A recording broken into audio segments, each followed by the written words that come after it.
नमस्कार दोस्तों, स्वागत है आपका हमारे नए वीडियो में। वीडियो स्टार्ट करें उसके पहले ही बोल देते हैं, वीडियो को लाइक शेयर कर दीजिएगा और चैनल पर अगर आप पहली बार आए तो चैनल को सब्सक्राइब कर दीजिएगा। तो दोस्तों, हम बात करने वाले हैं पटेल फैमिली पर और शिवनंदिनी के ससुराल वालों के ऊपर।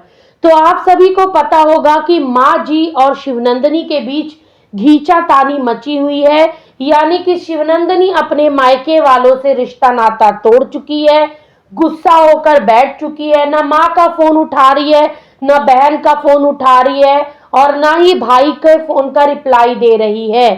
शिवनंदिनी ससुराल जाते ही 1 महीने के अंदर इतनी बदल गई कि उसे अपनी माँ में, बहन में, बाप में, भाई में, सब में बुराइयां नजर आने लगी। सिर्फ अच्छा है तो उसका ससुराल, उसका पति, उसकी सास।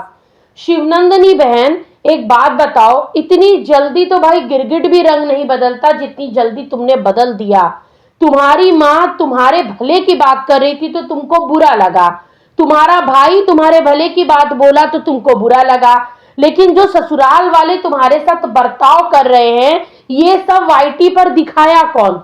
तुम खुद ही दिखाई ना। जब तुमने सब कुछ दिखाया, बताया, तो तुम्हारी माँ जी ये सारी चीज वीडियो के माध्यम से देखी। जब देखी तो उनको अपनी बेटी की ये हालत देखकर बुरा लगा और ऑब्वियस सी बात है, बुरा लगता है। वो माँ है, उन्होंने तुम्हें जन्म दिया है, पाला पोसा है, इतना बड़ा किया है, तो उनको तुम्हारे हित के बारे में तुमसे ज्यादा अच्छे से पता होगा। उन्हें साफ साफ दिख रहा है कि तुम्हारे ससुराल वाले तुम्हारे यूट्यूब की कमाई पे काली नजर रख कर बैठे हुए, तुम्हारे पैसे पे, तुम्हारे दहेज के सामान पर उनकी गंदी नजर गिर चुकी है। और जो ये तुम्हारे पति देव है, ये 1 नंबर के निठल्ले मौगा बन चुके हैं। न ये अपने काम पर लौट रहे हैं, न तुम्हारी ही केयर करते हैं, न वीडियो बनाने तक में तुम्हारा सपोर्ट कर सकते हैं। तो किस हक से ये तुम्हारा वाईटी का पेमेंट लेने तुम्हारे घर मायके चले गए थे कि वहां से निकाल कर दे दो? मतलब कुछ लाज शर्म उनके अंदर बची है या नहीं बची है? एक तो बूढ़े घोड़ी लाल लगाम की शादी हो गई, उन्हें तो उसी बात का एहसान मानना चाहिए कि उन्हें कमासूद जवान लड़की मिल गई। लेकिन भाई साहब, बुढ़ऊ के तो अलग ही ताव चले जा रहे हैं। बुढ़ऊ को अपनी सास की बात का इस हद तक का बुरा लगा कि अब वो बाइक रिटर्न कर रहे थे। चल झुट्ठा, बाइक रिटर्न करता। जो इंसान शादी के मंडप में पैसा कम होने की वजह से हंगामा मचाया था, वो इंसान बाइक रिटर्न कर रहा है। घर बनवाने की औकात नहीं, गाड़ी खरीदने की औकात नहीं, दहेज चाहिए था, ऊपर से झोपड़ी मड़ई जैसा घर, उसमें शिवनंदिनी रह रही है, वही बड़ी बात है। और शिवनंदिनी, कोई भी माँ अपने मेहनत तंगी के पैसे में से दहेज का सामान जोड़ती है और बेटी को अच्छे से विदा करती है। क्या गलत बोली? बाइक को अपने पैसे से खरीदी, फोन 40,000 का तुमको दी थी, तुमको चलाने को या तुम्हारी ननंद की बेटी को चलाने को? और वो अब तुम बोल रही हो कि तुम चलाने को दी थी, मतलब कि पढ़ाई वगैरह का उसको देखना था चीज, इसलिए ये दी थी, वरना तो वो अपने पास ही वो फोन रखती हैं। कितना झूठ बोलती हो शिवनंदिनी। खुद के वीडियो में तो तुमने ये सारी चीजें दिखाई थी, ये सारी चीज हमने भी देखा, तुम्हारी माँ जी और तुम्हारे भैया ने भी देखा होगा। तो किस बात का तुमको ज्यादा बुरा लगा कि माँ जी वो चीज देखकर बोल दी, या फिर इस बात का कि तुम्हारी पोल पट्टी खुल गई? हाँ, तुम्हारी सास ऑन कैमरा तुम्हारा हाथ झटक रही है, तुम्हारी तरफ देख नहीं रही है, तुमसे बात नहीं कर रही है। मायके जाने की रस्म होती है, उस रस्म में तुमको जाने नहीं दे रही। तुम अपनी माँ से, अपनी छोटी बहन से बात नहीं कर रही हो, मंगल फोन लगा रहे तो तुम फोन नहीं उठा रही हो। भाई क्या बात है? ऐसा क्या तुम्हारे दिमाग का ये लोग वॉश कर डाले हैं कि डिटर्जेंट लेकर कि तुमको कुछ सुनाई नहीं दे रहा है? कानों में मोटी मोटी रुइयां भर रखी हो कि तुम्हें माँ की फोन की घंटी सुनाई नहीं दे रही?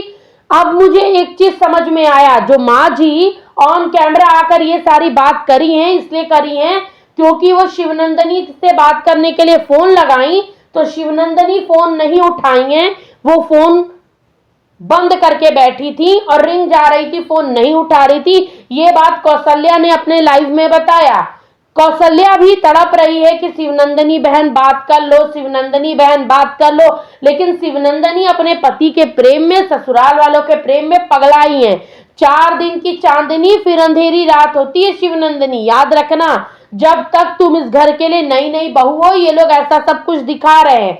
2 4 6 महीने की शादी पुरानी होने दो, हकीकत खुल खुल कर सामने आएगा।